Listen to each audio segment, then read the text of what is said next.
लूका अध्याय 8। कुछ स्त्रियुनि जो यीशुअ जे पोयां हलण ऐं सेवा करण।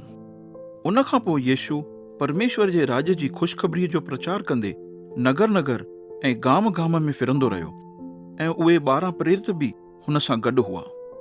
ऐं थोड़ियूं स्त्रियूं बि यीशुअ सां गॾु हुयूं, जेके हुन जे द्वारा दुष्ट आत्माउनि ऐं बीमारियुनि मां छॾायूं वयूं हुयूं। ऐं उहे इहे आहिनि: मरियम जेकी मगदलिनी चवाइजंदी आहे, जंहिंमां 7 दुष्ट आत्माऊं निकितियूं हुयूं, ऐं यूहन्ना जेकी हेरोद जे भंडारी खूजा जी ज़ाल हुई, ऐं सुसन्ना ऐं घणई ॿियूं बि स्त्रियूं हुन सां गॾु हुयूं। इहे यीशु ऐं उन जे चेलनि जी पंहिंजनि पैसनि जे द्वारा सेवा कंदियूं हुयूं। ॿिज पोखण वारे जी मिसाल। जॾहिं हिकु वॾी भीड़ अलॻि अलॻि नगरनि मां निकिरी करे यीशुअ वटि अची इकट्ठी थी, त हुन भीड़ खे इहो मिसाल ॾींदे चयो: हिकु ॿिज पोखण वारो ॿिज पोखण निकितो। पोखण जे वक़्तु कुझु ॿिज रस्ते जे किनारे ते किरिया ऐं लताड़िया विया, ऐं उन्हनि खे आकाश जा पखी अची खाई विया। कुझु ॿिज पथरीली ज़मीन ते किरिया ऐं उभरिया, पर नमी न मिलण जे करे सुकी विया। कुझु ॿिज कंडेदार झाड़ियुनि में वञी किरिया, ऐं झाड़ियुनि उन्हनि सां गॾु गॾु वधी करे उन्हनि खे दॿाए छॾियो। पर कुझु ॿिज सुठी ज़मीन ते किरिया ऐं उगजी करे 100 गुणा फल खणी आया। इहो चई करे पोइ हुन वॾे आवाज़ सां चयईं: जेको बि ॿुधो था उन खे सम्झो। मिसालुनि जो मक़सदु। यीशुअ जे चेलनि संदसि खां पुछियो कि इन मिसाल जो मतिलबु छा आहे।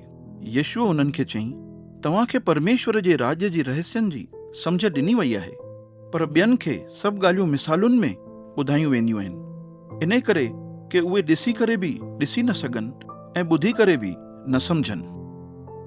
ॿिज पोखण वारे मिसाल जो मतिलबु। इन मिसाल जो मतिलबु इहो आहे: ॿिज परमेश्वर जो वचन आहे। रस्ते जे किनारे जा किरियल ॿिज उन्हनि माण्हुनि खे था ॾेखारनि जंहिं वचन ॿुधो, पर किथे ईअं न थिए कि उहे विश्वास करे मुक्ति पाइनि। इन करे शैतान अची उन्हनि जे दिलि मां वचन खे खणी थो वञे। पथरीली ज़मीन ते किरियल ॿिज उन्हनि माण्हुनि खे था ॾेखारनि जंहिं वचन ॿुधी आनंद सां मञी त वरितो, पर पंहिंजे पाण में जड़ न रखण जे करे थोरे वक़्त जे लाइ विश्वास था कनि, पर परीक्षा अचण जे वक़्तु पोयां था हटी वञनि।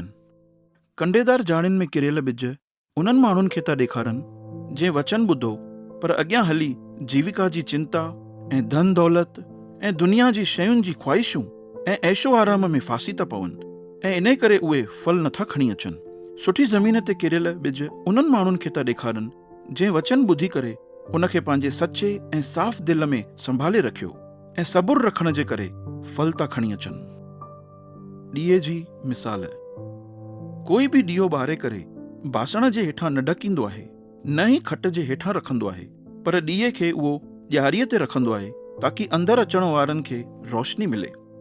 कुझु बि अहिड़ो लिखियल कोन्हे जेको ज़ाहिर न थींदो, ऐं न ई कोई अहिड़ो रहस्य आहे जेको ॼाणियो ऐं खोलियो न वेंदो। इन करे सावधान रहो।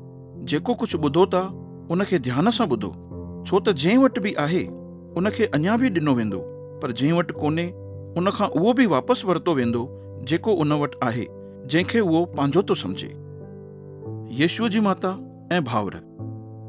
यीशुअ जी माता ऐं भाउर हुन सां मिलण जे लाइ आया, पर भीड़ जे करे यीशुअ सां मिली न सघिया। कुझु माण्हुनि यीशुअ खे चयो: तुंहिंजी माता ऐं तुंहिंजा भाउर ॿाहिरि बीठा अथई, उहे तोसां मिलण था चाहिनि। इन ते यीशुअ उन्हनि खे चयईं: मुंहिंजी माता ऐं मुंहिंजा भाउर त इहे आहिनि जेके परमेश्वर जो वचन ॿुधनि था ऐं उन ते हलनि था।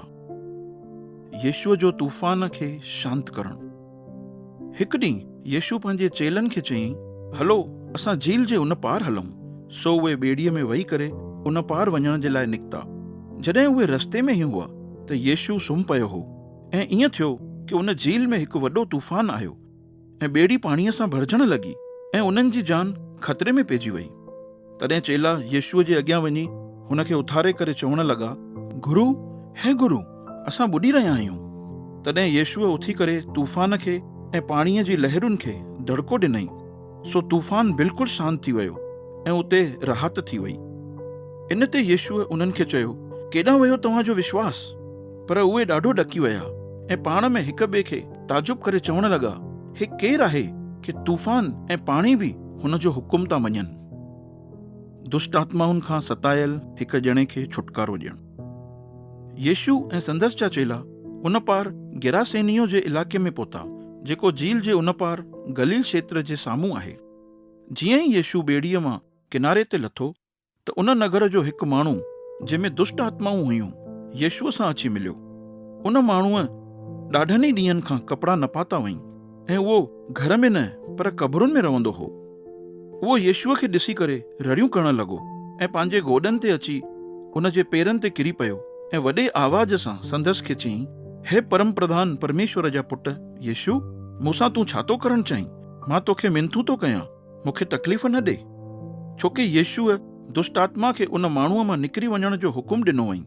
दुष्ट आत्मा उन माण्हूअ जे मथां अक्सर कब्जो कंदी हुई, सो इन जे करे माण्हू संदसि खे वस में रखण जे लाइ जंजीरुनि सां ॿधंदा हुआ, पर उहो उन्हनि खे बि तोड़े छॾींदो हुयो। दुष्ट आत्मा उन खे अक्सर जंगलनि में गीले वेंदी हुई। यीशुअ उन खां पुछो, तुंहिंजो नालो छा आहे?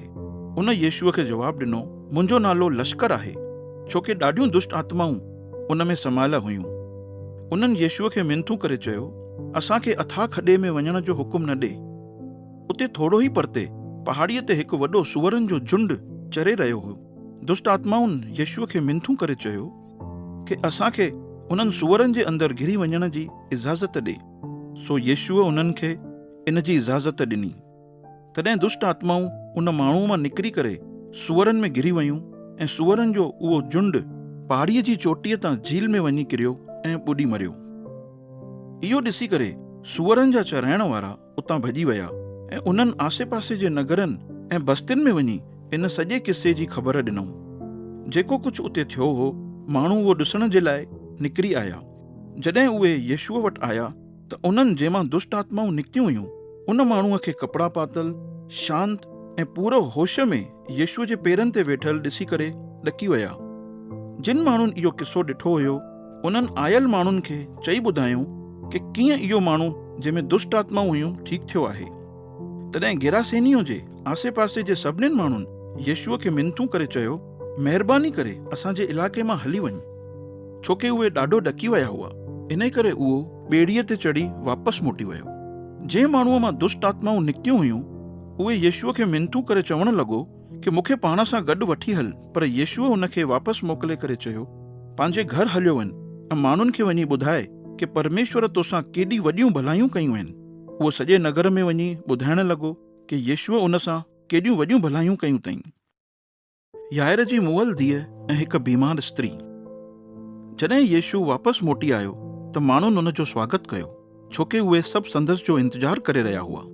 एतिरे में ई याइर नाले जो हिकु माण्हू जेको प्रार्थना घर जो सरदार हुयो उते आयो ऐं यीशुअ जे पेरनि ते किरी हुन खे मिनथू करे चवणु लॻो कि मुंहिंजे घर हल, छोकी याइर जी लॻभॻि 12 साले जी हिकु लौती धीअ हुई ऐं उहा मरण ते हुई। जॾहिं यीशु हुन सां गॾु वञी रहियो हो त रस्ते में चौतरफ़ा खां माण्हू हुन जे मथां किरण लॻा, छोकी त वॾी भीड़ संदसि सां गॾु हुई।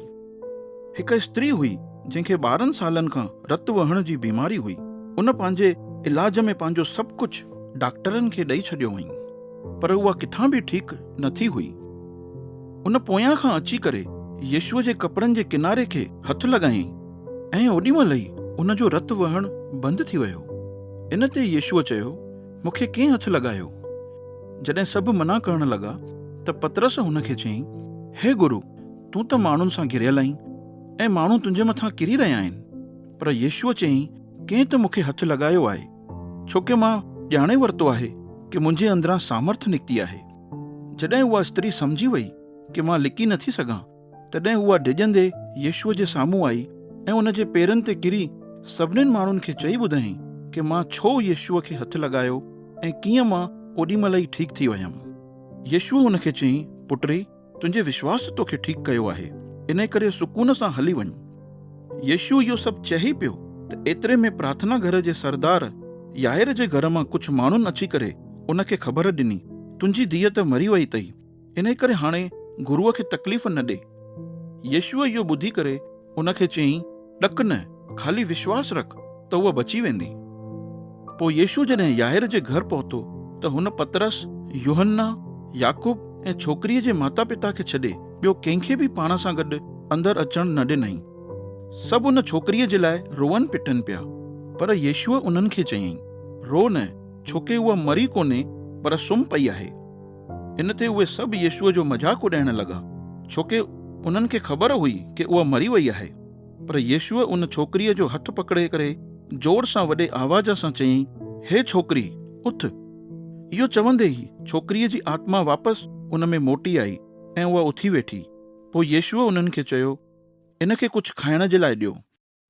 इहो सभु कुझु ॾिसी करे उन छोकिरीअ जे माता पिता खे ताजुब थियो, पर येशूअ उन्हनि खे चिताए करे चयो कि जेको कुझु हिते थियो आहे उहो कंहिंखे बि न ॿुधाइजो।